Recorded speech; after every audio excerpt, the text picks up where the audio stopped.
शङ्कर देशिक मे शरणम् भव शङ्कर देशिक मे शरणं भव शङ्कर देशिक मे शरणम् भव शङ्कर देशिक मे शरणं भव शङ्कर देशिक मे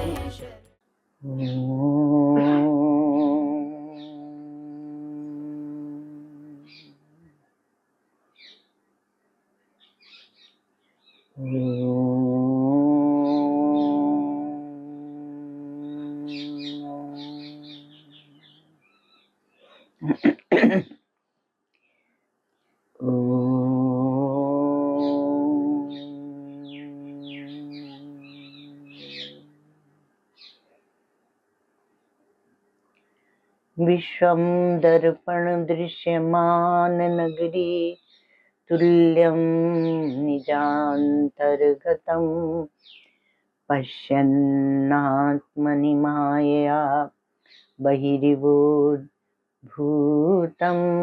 यथा निद्रया यः साक्षात्कुरुते प्रबोधसमये स्वात्मानमेवाद्वयं तस्मै श्रीगुरुमूर्तये नमः इदं श्रीदक्षिणामूर्तये।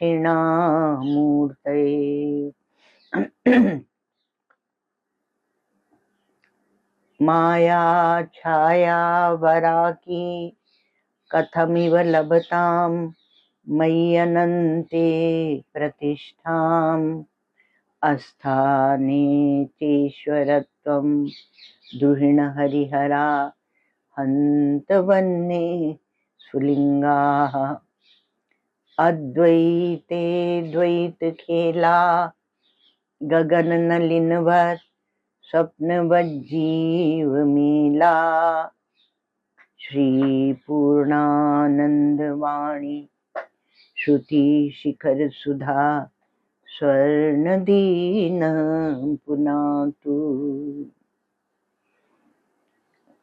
अखंडानंद संबोध पूर्तये ब्रह्ममूर्तये सुधास्मित समाश्लिष्ट नेत्रांत स्फूर्तये नमः।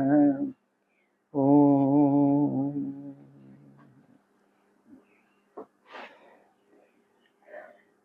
अज्ञानान्तर्गहन पतितान् आत्मविद्योपदेशै त्रातुं लोकान् भवदवशिखा तापपापच्यमानान् मुक्त्वा मौनं वटविटपिनो मूलतो निष्पतन्ति शम्भोर्मूर्तिश्चरति भुवने शङ्कराचार्यरूपा श्रुतिस्मृति पुराणानाम् आलयं करुणालयं नमामि भगवत्पादं शङ्करं लोक शङ्करं नमामि भगवत्पादं शङ्करं लोक शङ्करम्।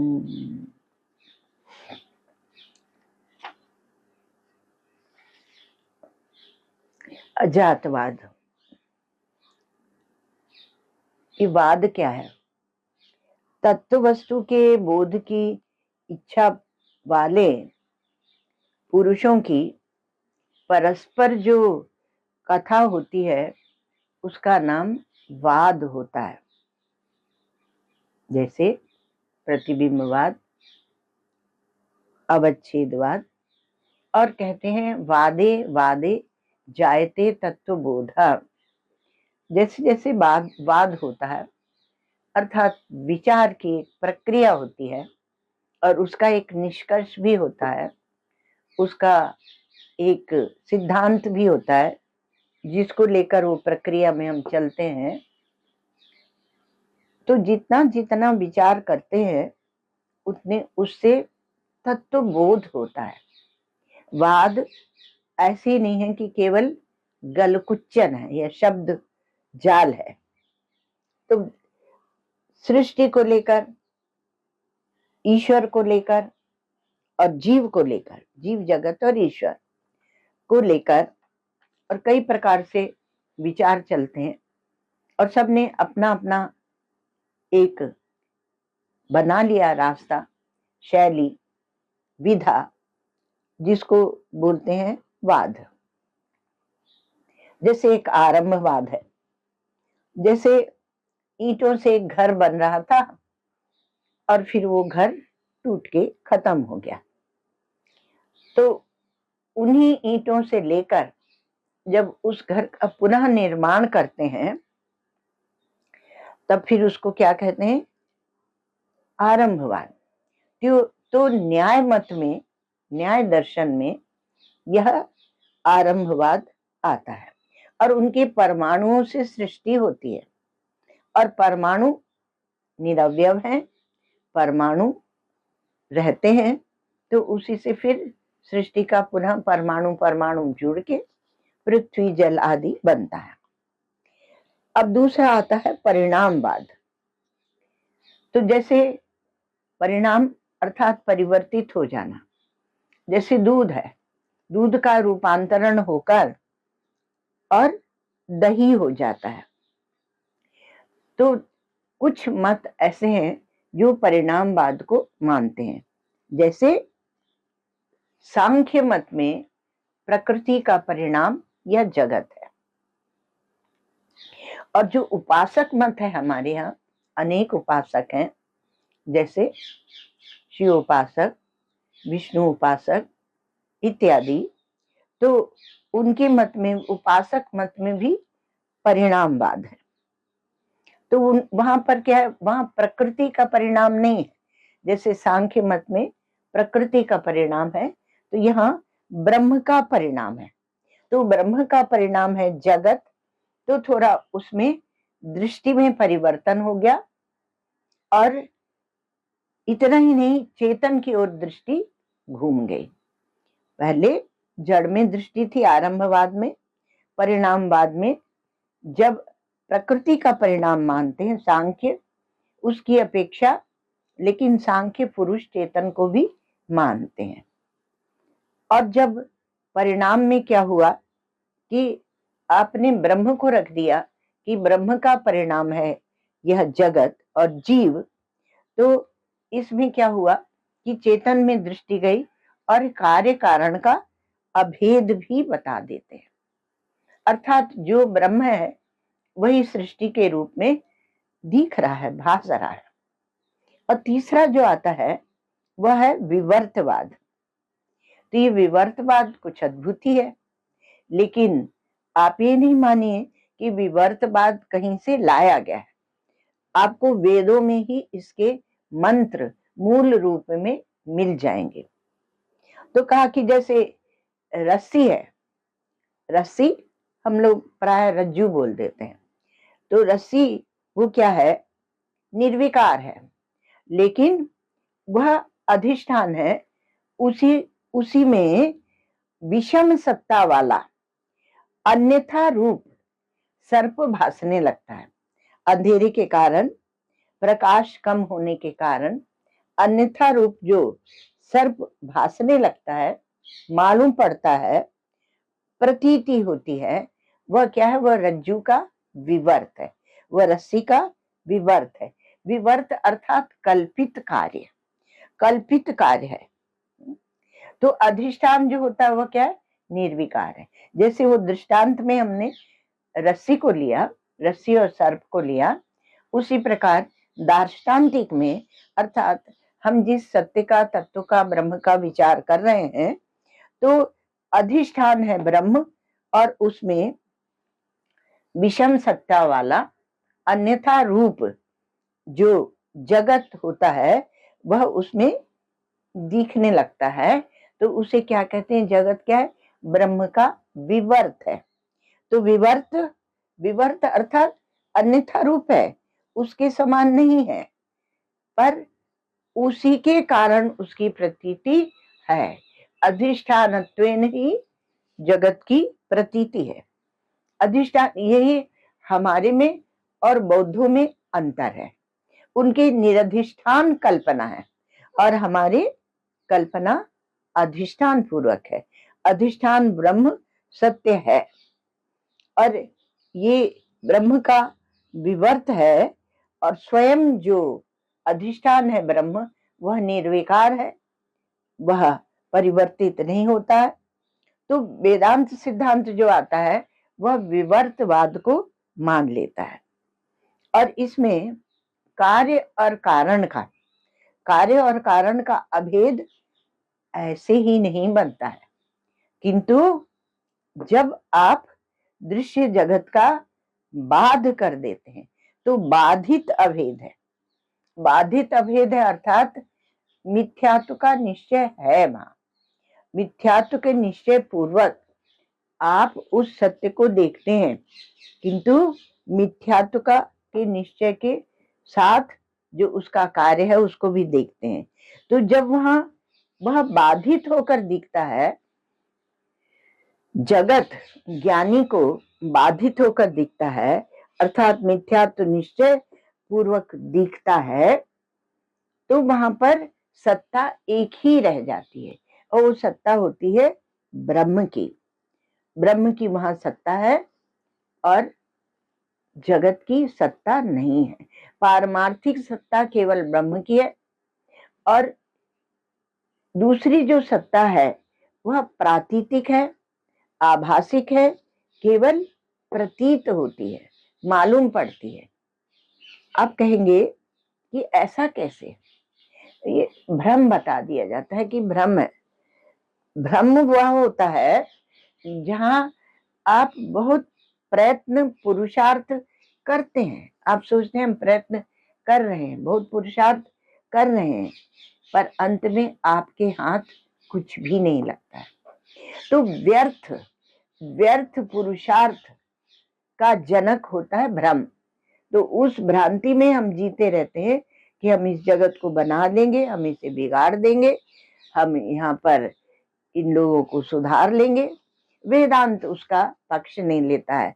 वो कहता है कि तुम अपने को जानो और अपनी सत्यता को जानो और दृश्य प्रपंच को बनाने बिगाड़ने में मत लगो। आप स्वयं अगर सत्य के मार्ग पे चल रहे हैं तो आपसे प्रेरणा लेकर दूसरे भी चलेंगे। यद्यद आचरति श्रेष्ठा तत्तदेवेतरो जनः।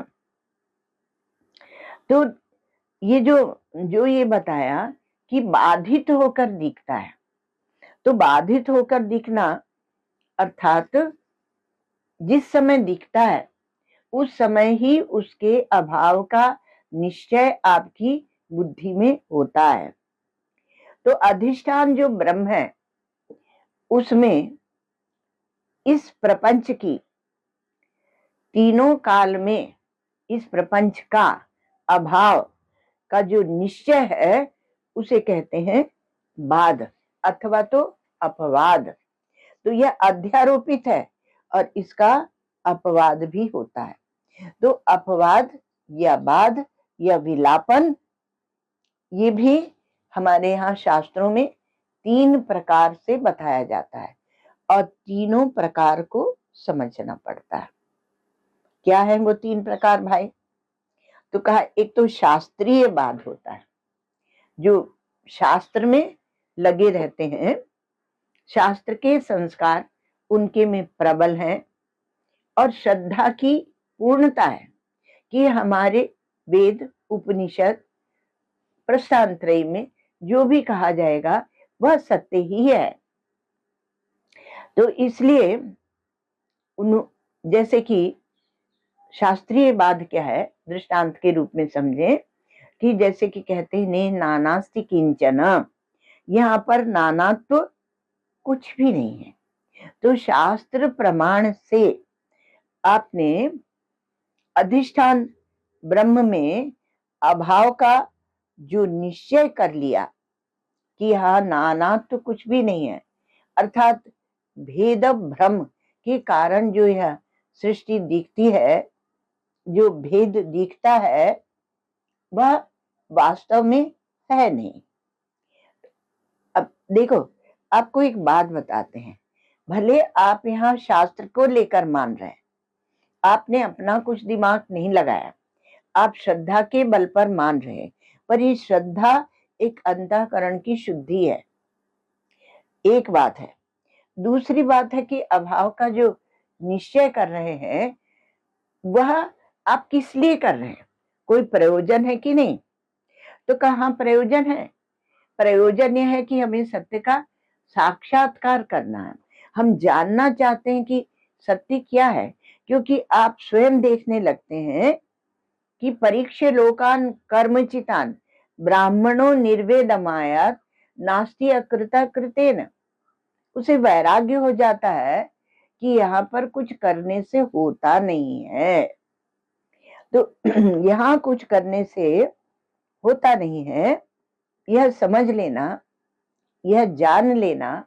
भले आप शास्त्र का आलम्बन लेकर जान रहे हैं, लेकिन धीरे धीरे वो दृष्टि बन जाती है कि आपको दिखने लगता है कि हाँ भाई, शास्त्र जो कहते हैं वो तो ठीक ही कहते हैं। तो ये शास्त्रीय वाद होता है। दूसरा एक वाद होता है, उसको बोलते हैं यौक्तिक वाद, अर्थात युक्ति आप लगाते हैं और युक्ति लगा के विभिन्न जो क्रियाकलाप चारों ओर चलते हैं उनको लगा के वाद का अर्थात निश्चय, मिथ्यात्व का निश्चय। तो उसको ये दिखने लगता है कि देखो, जैसे मिट्टी से घड़ा सकोरा आदि बनाया गया, और फिर मिट्टी तो बनी उपादान कारण। किसी भी चीज के बनने में आप जानते हैं कि एक उपादान चाहिए और एक निमित्त चाहिए। निमित्त अर्थात जो उसका संकल्प करता है, और उपादान वस्तु सामग्री चाहिए। तो वो देखता है कि उपादान कारण क्या है, तो कहा मिट्टी है। तो उपादान कारण जो मिट्टी रूप उपादान कारण है, उससे घट सकोरा आदि की उत्पत्ति हुई। तो जो यह घट सकोरा आदि है, आप देखिए यहाँ पर दो दृष्टि हो जाती है। एक व्यक्ति यह देता है कि ये घट है, इसमें मैं पानी भरूंगा इत्यादि, सकोरा कुल्हड़ चाय पीऊंगा, किंतु एक यह देखता है कि वह भी मिट्टी है, यह भी मिट्टी है। तो एक जो मिट्टी को देखने वाला है, वह जो कार्य बना, कारण से जो कार्य बना, कॉज से जो इफेक्ट बना, तो वह यह देखता है कि भिन्नता का अभाव है, वह भी मिट्टी है और यह भी मिट्टी है। तो उसे इस प्रकार से निश्चय हो जाता है कि वास्तव में, क्योंकि यदि कोई कहे कि तुम मिट्टी को ले लो और हम घट सकोरा आदि को लेते हैं, तो उसे कुछ मिलेगा नहीं, क्योंकि उसके पीछे जो उपादान कारण है वो मिट्टी ही है। तो मिट्टी को ले लेने से कुछ बचेगा नहीं, तो वहां पर अभाव का निश्चय हो जाता है।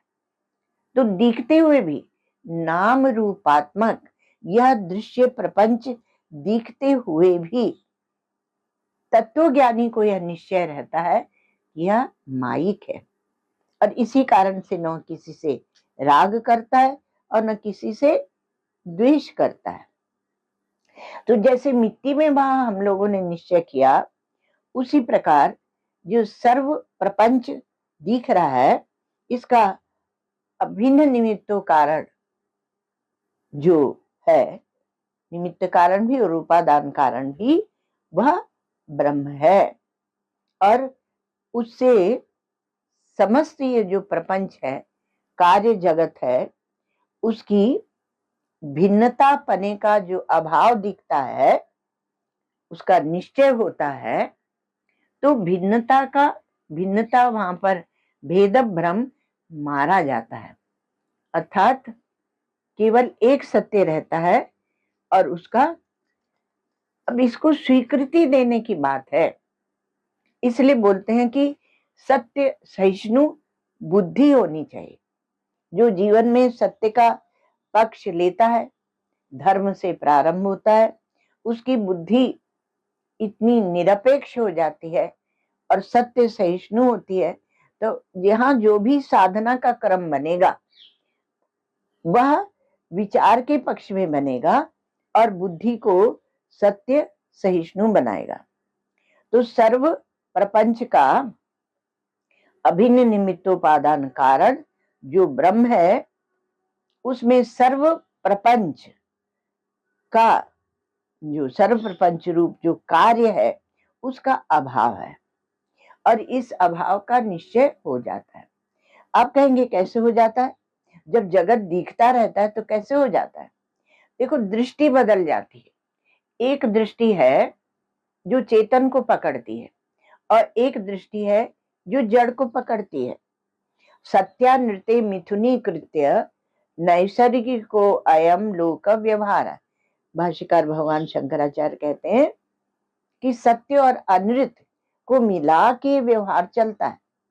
तो एक व्यक्ति है, एक बुद्धि है, एक दृष्टि है जो व्यवहार को महत्व देती है और उस सत्य को गौण कर देती है, और एक बुद्धि है जो पवित्र है, जो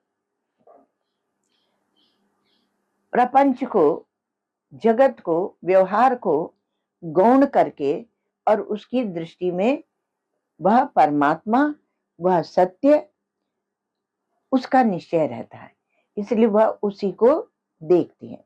ये प्रारंभ, इस साधना का प्रारंभ भक्ति में ही हो जाता है। एक भक्त भी अपने भगवान को देखने लगता है और संसार के संबंध, नियम आदि, उनको संबंध और व्यवहार आदि को गौण कर देता है। तो ये कैसे होता है? कहा कि उसका, जब आपकी दृष्टि उधर ही चली जाती है सत्य की ओर, तब आप असत्य को छोड़ते जाते हैं। कोई कोई बोलते हैं कि मैं अपने प्रभु को जाके क्या जवाब दूंगा, और कोई ये बोलते हैं कि अभी मेरी बात बन जानी चाहिए और प्रभु से जब मिलेंगे तब देखा जाएगा। तो एक तो उसने भगवान को अपने से दूर कर दिया, सत्य को नकार दिया, जीवन को अंधेरे में फेंक दिया। तो ब्रह्म मात्र है, ये धीरे धीरे जब पुष्ट होता जाता है तब उसको बोलते हैं यौक्तिक बाध, अर्थात बुद्धि वहां विचार करती है और जो उसने शास्त्रीय बाध में श्रवण किया था शास्त्रों से, वो उसको वह दृढ़ और पक्का करता जाता है अपने जीवन में। तो उसको यह हो जाता है कि वास्तव में स्थिति केवल ब्रह्म की है। अब उसके बाद क्या आता है? कहा एक प्रात्यक्षिक बाध होता है। 3 प्रकार के बाध बताए थे। तो प्रात्यक्षिक बाध ये और भी आनंद की बात है। तो कहा कि जब आप विचार करते साधना के क्रम से और साक्षात साधन में पहुंचते हैं, और जब गुरु आपको उपदेश करते हैं कि अहम ब्रह्म या तत्वमसि इत्यादि का जब आप उपदेश सुनते हैं, तो ये महावाक्य जन्य जो प्रमा बनती है, उससे अज्ञान की निवृत्ति, अविद्या की निवृत्ति होकर और ब्रह्मात्मैक्य बोध होता है।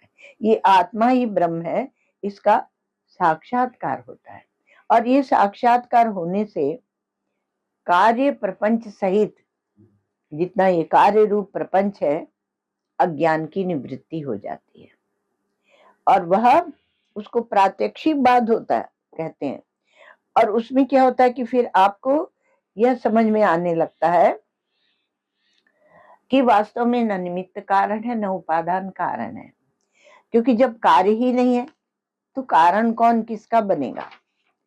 और तब आप धीरे धीरे क्रमशः बुद्धि की विचार शक्ति बढ़ने से, अथवा तो ये कहिए कि वैराग्य की पुष्टि से, वैराग्य भी बुद्धि की एक दृष्टि है, चेतन जागृत दृष्टि है, तब आपको यह समझ में आने लगता है कि वास्तव में यहाँ कुछ है नहीं ना।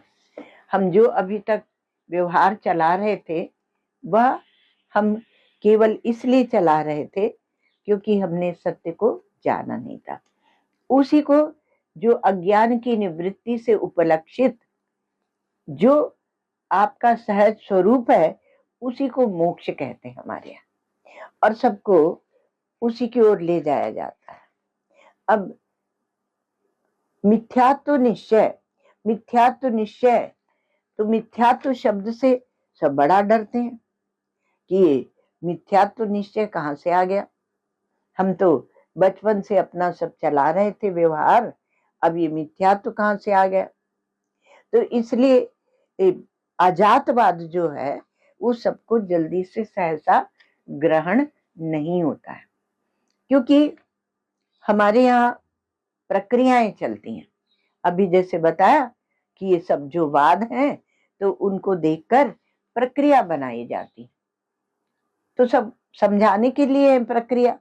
तो प्रक्रिया कोई भी हो सकती है, तो प्रक्रिया तो ठीक है, किंतु ये जो प्रक्रियाएं हैं ये आपकी बुद्धि को उस समझ की ओर घुमा देने के लिए एक युक्ति है, तो उस युक्ति से आपको ले जाते हैं।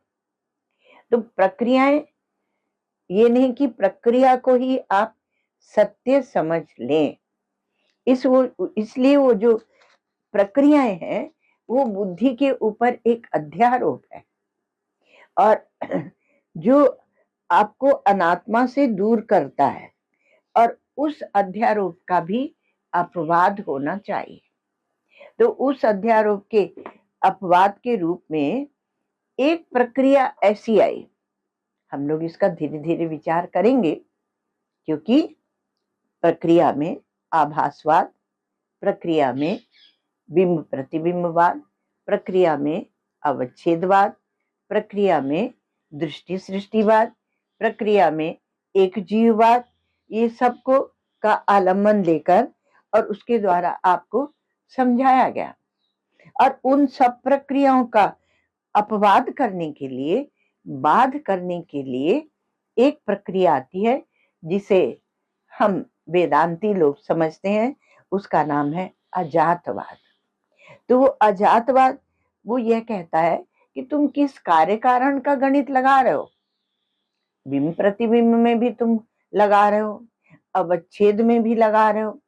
ये बात दूसरी है कि वहां उस प्रक्रिया को समझाने के लिए एक शब्द रखा जाता है और वह है उपाधि।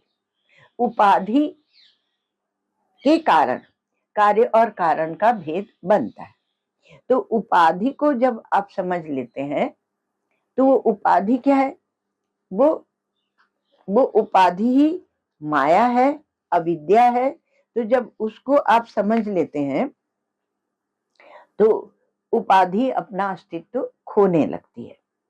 तो अब ये जो मांडुक्य की प्रक्रिया है तो उसमें एक ही चेतन, वो जागृत में आपके जीवन का जो अनुभव है उसे ही वहां प्रक्रिया बना दिया गया। मजे की बात है। इसलिए आपको उसे समझने के लिए कहीं और की कल्पना नहीं करनी पड़ती है। आप स्वयं ही देखते हैं कि आपके ऊपर क्या क्या आता है और फिर चला जाता है। एक ही चेतन है, वो जागृत में जाता है, स्वप्न में जाता है, सुषुप्ति में, तीनों में रहता है। तो वह जब तीनों में रहता है कोई चीज, कोई वस्तु, तो वह तीनों से पृथक होनी चाहिए। सामान्य रूप से भी आप बैठ के विचार करेंगे तो आप जागृत में भी हैं और फिर आप स्वप्न में दूसरी सृष्टि बना लेते हैं, और दूसरी सृष्टि में आप वहां अपनी एक अलग दुनिया बना लेते हैं और फिर सबको छोड़कर सो जाते हैं। तो आप गाढ़ निद्रा में चले जाते हैं और गाढ़ निद्रा में सबका अभाव हो जाता है। फिर भी उठ के आप कहते हैं मैं सुख से सोया था। तो निद्रा ही सिद्ध नहीं होती है, सुषुप्ति ही सिद्ध नहीं होती है। मजे की बात यह है कि हमारे यहाँ सुषुप्ति ही सिद्ध नहीं होती है, और सुषुप्ति के आधार पर ही जागृत और स्वप्न है ना। तो इसमें क्या है कि सुषुप्ति कैसे सिद्ध नहीं होती, क्योंकि जब आप बोलते हैं कि मैं सुख से सोया था, तो ये वाक्य ही आध्यासिक है। अध्यास माने भ्रम युक्त है। कैसे भ्रम युक्त है?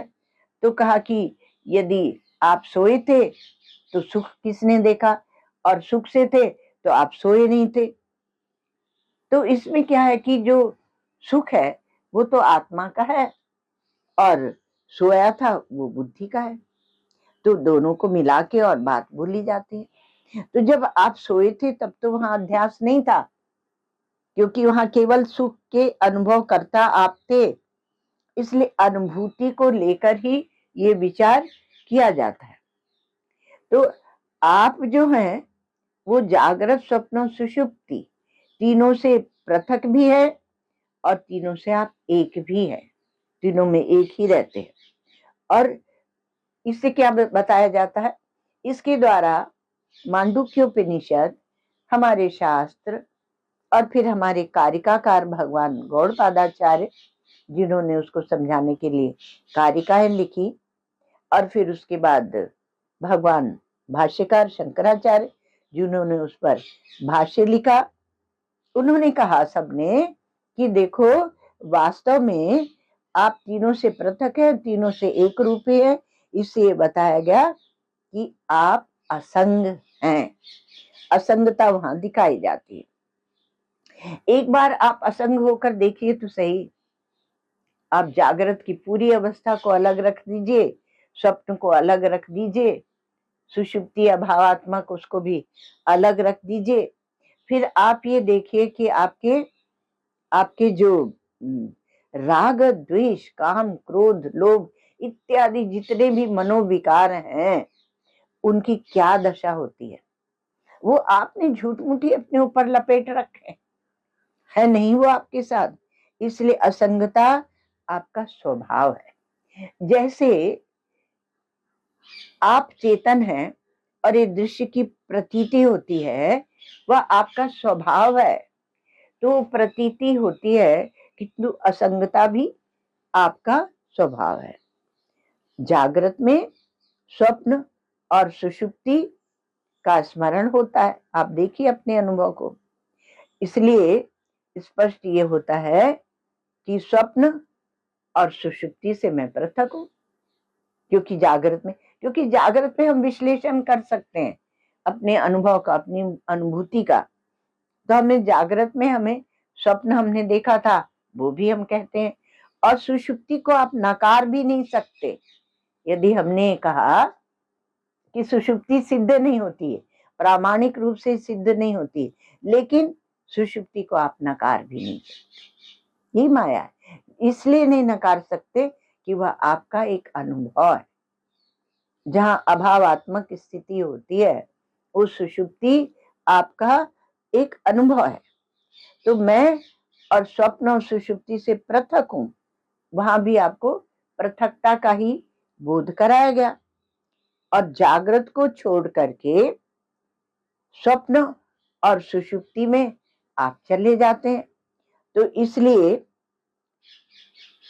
इसलिए जब आप उसमें चले जाते हैं तो मैं जागृत से भी अलग हूं, और क्योंकि उसको छोड़ के जाते हैं, और आप सुषुप्ति से भी मैं अलग हूं, उसकी भी स्मृति होती है।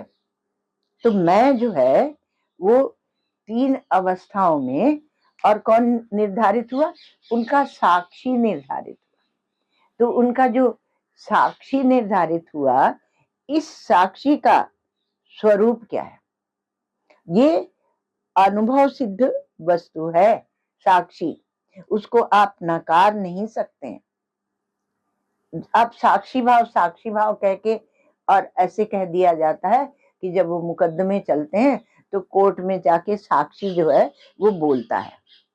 यहाँ तो आपके अनुभव का विश्लेषण है और आप उसको कोर्ट में रख रहे हैं। तो वहां पर साक्षी कौन है? साक्षी आप स्वयं हैं। तो तीनों में रहने वाला जो दृष्टा है वह मैं है, वह एक है। वह एक है। दृष्टा का वो पहले, फिर साक्षी को समझो। तो मैं एक है और अवस्थाओं से विलक्षण है। शुद्ध शुद्ध ज्ञान जो है वह ज्यों का त्यों शुद्ध ही रहता है। वह परिस्थितियों में से लिपटता नहीं, असंस्पृष्ट ही रहता है। शुद्ध का अर्थ है असंग, जिसको हम लोगों ने अभी असंग कहा था। अब वहां पर व्यवहार में धर्म अधर्म रूप क्रिया होती है। उसके मूल में राग द्वेष होता है। फल में हम सुख दुख का अनुभव करते हैं और इनके कर्तापने का और भोक्तापने का हम अभिमान करते हैं। और वो सब कहाँ रह जाते हैं? जागृत में। स्वप्न में हम दूसरे ही कुछ और बन जाते हैं। थोड़ा उसका आभास तो रहता है, क्योंकि वासनाएं वो रहती हैं तो रहता है, लेकिन स्वप्न में वह विरूपित माने दूसरे रूप का हो जाता है और सुषुप्ति में वो रहता नहीं है। तो ऐसी एक कथा है। मतलब जो अवस्था त्रय का जो साक्षी है, उसके साथ इनका जागृत स्वप्न सुषुप्ति अवस्थाओं का, इनके सब धर्माधर्म राग द्वेष कर्ता भोक्ता ये सारे जो अभिमान बन रहे हैं, इनका कोई संबंध नहीं। ये इनसे असंस्पृष्ट ही रहता है। आप दूसरे सब जगह जब विवेक करते हैं तो वहां क्या होता है? वहां ये होता है कि आप उसके साथ में जब विवेक कर रहे हैं तो मन को भी जोड़ते हैं, अंतःकरण को भी जोड़ते हैं, सबको जोड़ते हैं। और यहाँ क्या हुआ? ये जो मांडुक्य की प्रक्रिया है, यहाँ का जो विवेक है, आप संपूर्ण अवस्था को ही उठा के रख देते हैं। तो कितना बड़ा स्वातंत्र्य आपको प्राप्त है कि आपका चेतन कहीं भी बंधता ही नहीं। तो आत्मा में आपकी अवस्थाएं कल्पित है, कल्पित ही आती जाती रहती हैं और इनका केवल हमारे चेतन में अध्यारोप किया जाता है। और ये आत्मा क्या है? का तुरीय है। तुरीय अर्थात चतुर्थ है। तो इसको समझाने के लिए किसने किया ये अध्यारोप? महाराज आपने स्वयं ने किया, अथवा कह लो कि ईश्वर ने किया। क्या सुषुप्ति को आपने देखा है? नहीं देखा। तो सुषुप्ति को आपने देखा नहीं, लेकिन अनुभव सिद्ध है। आपको पता है कि जागृत स्वप्न के अतिरिक्त एक सुषुप्ति अवस्था भी होती है। तो ऐसी विलक्षण कथा है और उपनिषद ने आपके उसी अनुभव को माध्यम बना के और आपको बहुत बड़ा ज्ञान दिया।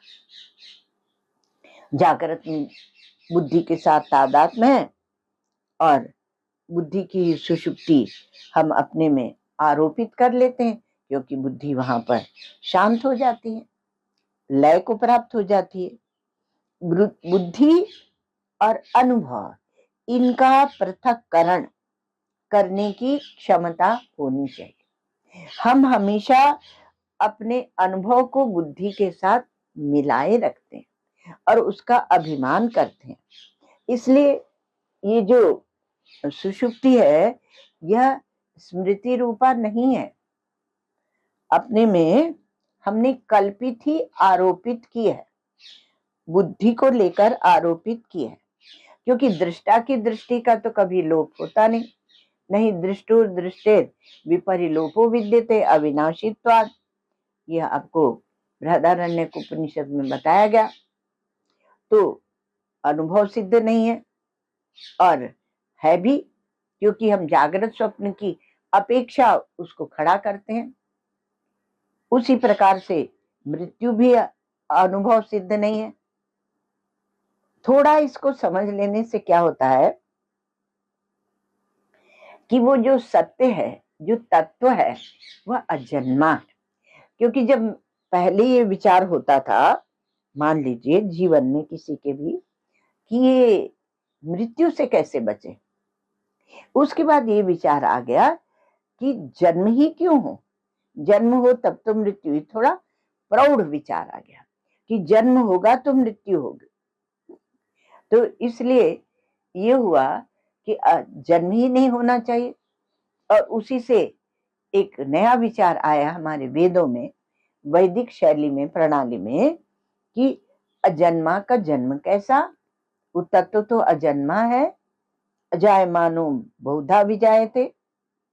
हमारे मांडुक्य में कहते हैं कि त्रिषु धामसु यद् भोज्यम भोक्ता यश्च प्रकीर्तितः वेद एतद् उभयम यस्तु सब भुंजानो न लिप्यते।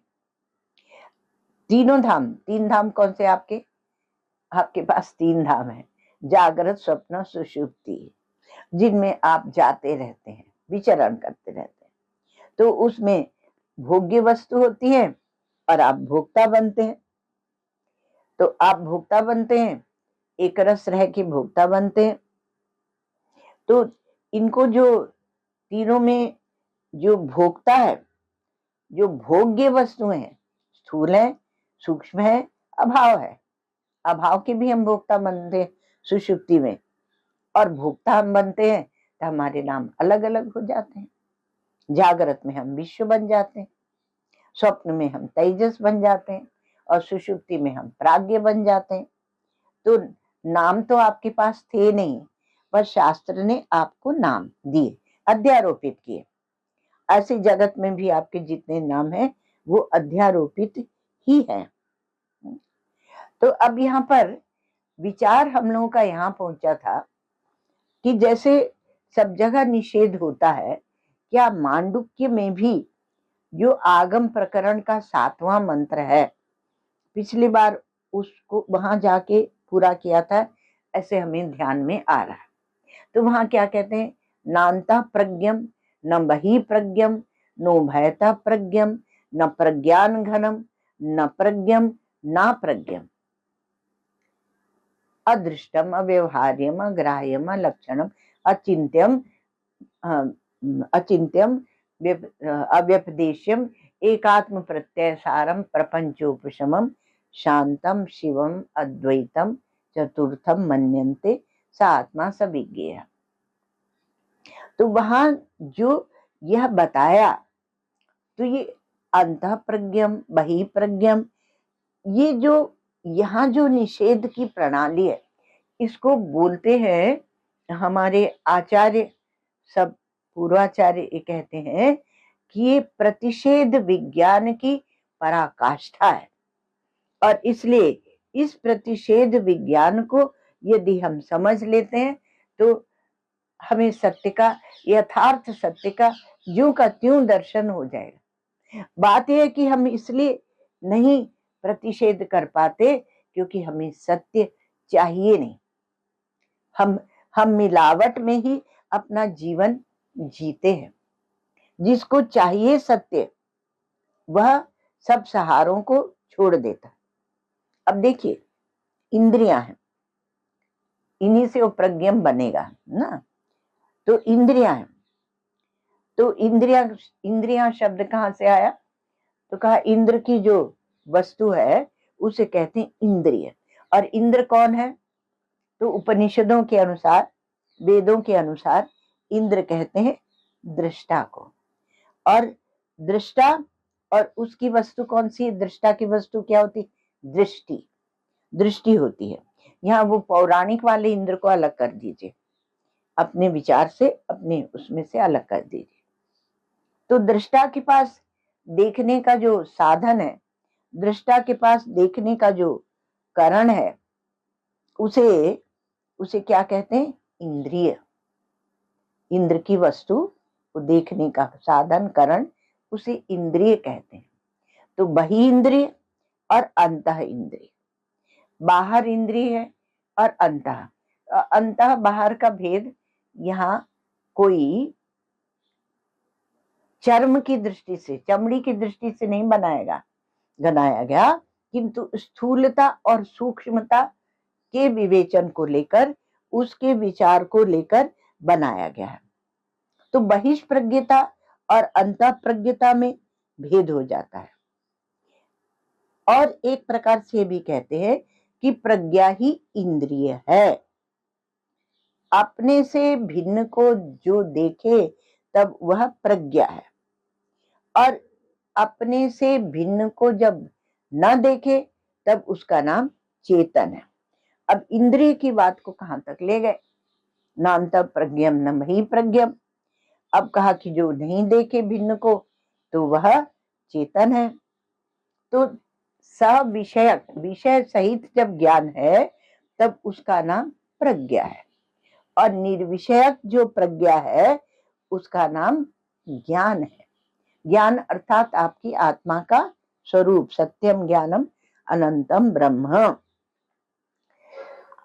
अब होता क्या है कि हम जब देखते हैं तो कोई एक सहारे के साथ देखते हैं, कोई सहारा, कोई आलम्बन लेकर हम देखते हैं। जैसे इंद्रियां देखती हैं, मन देखता है, तो इंद्रियां देखती हैं तो विषयों को देखती हैं, करणों के द्वारा देखती हूँ, खुद करण है। और मन जब देखता है तो इंद्रियों की अपेक्षा से देखता है, और बुद्धि जब देखती है तो अपने को मन से जोड़ लेती है। बुद्धि स्वतंत्र भी देख सकती, बुद्धि ऐसी चेतन वस्तु है कि जड़ को देखे तो जड़ और चेतन को देखे तो चेतन, लेकिन वह मन की अपेक्षा से दृश्य को देखती है। और कोई ऐसा भी है क्या जो बिना सहारे के देखता है? हाँ, जो बिना सहारे के देखता है उसे कहते हैं साक्षी। तो अब इस साक्षी का निरूपण कौन करेगा? साक्षी का निरूपण कौन करेगा? और साक्षी के लिए कहा गया, उसी के लिए कहा गया, जब ये निरूपण चलता है प्रतिषेध विज्ञान का, तो उसी के लिए कहा जाता है नान्ता प्रज्ञम न बहि प्रज्ञम नो भयता प्रज्ञम। वो तो नान्ता प्रज्ञम न बहि प्रज्ञम नो भयता प्रज्ञम, वो न अंतः प्रज्ञ है न बहि प्रज्ञ। अंतः प्रज्ञ स्वप्न में है और बहि प्रज्ञ जागृत में है, और दोनों के बीच की जो अंतराल अवस्था है उसको बोलते हैं उभयता प्रज्ञम। नान्ता प्रज्ञम न बहि प्रज्ञम नो भयता प्रज्ञम, और न प्रज्ञम ना प्रज्ञम। और कहा कि वो प्रज्ञ है, तो फिर कहा कि नहीं, वो प्रज्ञ भी नहीं है और अप्रज्ञ भी नहीं है। यदि तुम उसको इंद्रियों के साथ जोड़कर ही सोच रहे हो, दृश्य से सापेक्ष ही सोच रहे हो, तो कहा न प्रज्ञम। तो फिर प्रज्ञ नहीं है तो फिर वो कुछ जड़ वस्तु होगी, तो कहा ना प्रज्ञ। ऐसे सबका निषेध करते हैं। हाँ, और ना प्रज्ञान घनम, प्रज्ञान घन भी नहीं है। प्रज्ञान घन शब्द का प्रयोग हमारे बौद्ध भाई भी करते हैं, तो कहा प्रज्ञान घन भी नहीं है। अब क्या है कि एक आपको आनंद की, बहुत ही आनंद की बात बताते हैं। ये सब बातें आनंद की है, क्योंकि इसमें आपको कुछ करना धरना नहीं है, कोई हल नहीं जोतना है, ना आपको कर्ता बनना है, ना भोक्ता बनना है, कुछ नहीं बनना है। जो भी बने हैं उसको हटाना है।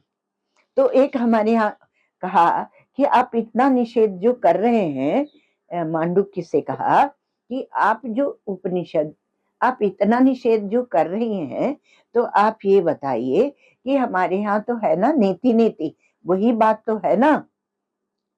तो कहा कि नहीं, थोड़ा सा अंतर है कि प्रक्रिया में जो मिथ्यापन की जो प्रक्रिया होती है, जहाँ नेति नेति कहते हैं, वह भी यहाँ पर छोटी हो जाती है, छोटी रह जाती है। तो क्योंकि वह नेति नेति की जो प्रक्रिया है वह दृष्टा से दृश्य का पृथकत्व बताने, अर्थात दृष्टा उससे असंग है, पृथकत्व है, उसकी ही बोधक है। ये नेति नेति की प्रक्रिया उसकी बोधक है। जैसे बोलते हैं हम एतद न, मैं यह नहीं हूं। तो मैं यह नहीं हूं, तो क्या कहा कि मैं स्थूल शरीर नहीं हूं, मैं सूक्ष्म शरीर नहीं हूं, मैं कारण शरीर नहीं हूं। तो ये बताने के लिए कहा जाता है नीति नीति नीति नीति नीति शेषितम यत् परमम पदम निराकर तुम अशक्यत्वात्। तो दूसरी बात होती है, अब कहा मैं इनसे न्यारा हूं, तो मैं इनसे न्यारा हूं, ये प्रक्रिया जो है, तो इसमें दोनों जो जिनसे हम न्यारे हो रहे हैं, स्थूल सूक्ष्म, तो यह ये क्या कौन सी प्रक्रिया हुई? ये नेति नेति की जो प्रक्रिया है वह तो न्यारा बताने के लिए हुई, और दोनों मिथ्या है इसको बताने के लिए विवर्त आया। तो वो भी जब विवर्त में गया तो दोनों विवर्त की ही प्रक्रिया है, और दोनों जब कहते हैं कि अपना आपा ही है तो वह अन्वय की प्रक्रिया है। तो सारी की सारी जो है वो प्रक्रिया है। और जो ये कह दे कि जो हम बोलते हैं वो ही सिद्धांत है, तो बोलने के बाद उसमें जैसे वो बोलता है कि उस सिद्धांत में विषयता आ जाती है।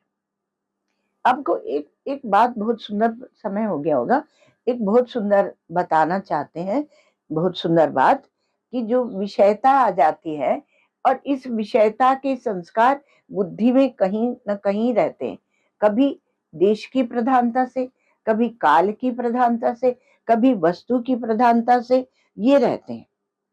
तो विषयता आ जाती, इसलिए समझाने के लिए किसी भी प्रक्रिया का आप आलम्बन लेकर और प्रबुद्ध करें, समझा सकते हैं, लेकिन उसमें से एक ही प्रक्रिया को पकड़ना और उसको कह देना कि यही प्रक्रिया सत्य है, तो वो ठीक नहीं है। क्योंकि जितने सब व्यक्ति हैं उनको किसी न किसी समय में किसी न किसी प्रक्रिया की आवश्यकता पड़ती है। आत्मैवेदम सर्वम की भी जरूरत पड़ती है, नेति नेति की भी जरूरत पड़ती है, और सर्वम मिथ्या की भी जरूरत पड़ती है। तो जहां हम मिथ्या बोलते हैं तो वहां कुछ लिहाज करने की जरूरत नहीं है। वहां सबको वेद शास्त्रम, पुराणम, कार्यम कारण, ईश्वर लोको भूत जनस्त्वैक्यम सर्वम मिथ्या न संशय। उपनिषद कोई लिहाज नहीं करती। जब अपने पुत्र को जब वो जागृत करने जाती हैं, जब उसे बताने जाती हैं, तो कोई कोई तो पहले सुने तो घबरा जाए, लेकिन कहा कि नहीं, सर्वम मिथ्या इति निश्चिनो, यह तुम निश्चय करो। और यह जो निश्चय करा, ये मंत्र जो आपको अभी बताए तेजो बिंदु उपनिषद का मंत्र है, तो अविवादो अविरुद्धश्च, यह जो सिद्धांत है वह अविवाद है और अविरुद्ध है। तो हमारी दृष्टि क्या हो गई है कि हम उपाधि को देखते हैं, हम अग्नि को नहीं देखते क्योंकि सामर्थ्य नहीं है। तो हम किसको देखते हैं? हम लौ को, लपट को, अर्ची को, ज्वाला को देखते हैं, लेकिन जो वास्तविक तत्व है वो तो अग्नि है। उसी प्रकार से हम सबको देखते हैं, पृथ्वी को, जल को, सबको ऐसे ही देखते हैं। तो गुण का होता है प्रत्यक्ष, और प्रत्यक्ष गुण के द्वारा द्रव्य का होता है अनुमान। तो हम अनुमानित ही ईश्वर को, परमात्मा को, सत्य को मानते हैं। तो आपको जो बोध भी कराया जाएगा उसमें आप नितांत और एकदम वो स्वस्थ जो सत्य है, जो आपकी आत्मा का स्वरूप है, उसको जाने, क्योंकि उसके द्वारा लखाया जाता है। शब्द केवल लखा सकते हैं ना। तो इसलिए यांत्रिक प्रणाली को हम लोग नहीं लेते, हम लोग दार्शनिक या आध्यात्मिक प्रणाली को लेकर और विचार करते हैं। और उसमें क्या है कहा, जागृत, स्वप्न, सुषुप्ति आपका अनुभव है।